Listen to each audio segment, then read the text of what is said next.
My next Reading Around the World Challenge book update is from Saskatchewan, Canada, and it is Nobody Cries at Bingo by Dawn Dumont. And this is a memoir of her time growing up on a reservation in Saskatchewan. It has Cree and Métis representation, and it's a memoir that's like little snapshots of her time on the reservation, the Okonee First Nation Reserve in Saskatchewan.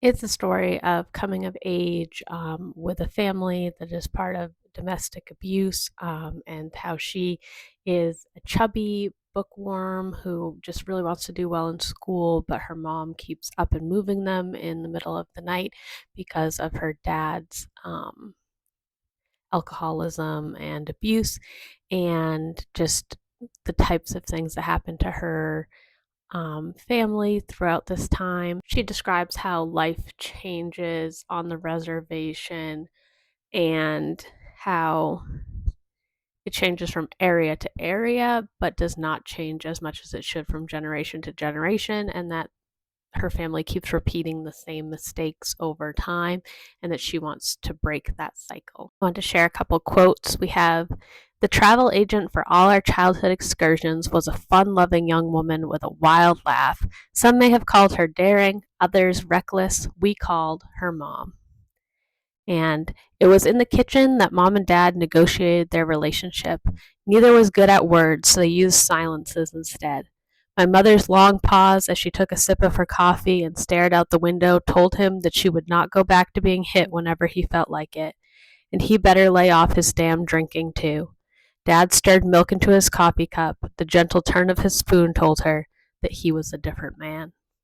It also explores the racism that she faces at school and the separation, where kids are taking learned behaviors at home and bringing them to school, and how the groups are separated out at school by family, and also by what part of the reserve or what part of town you belong to.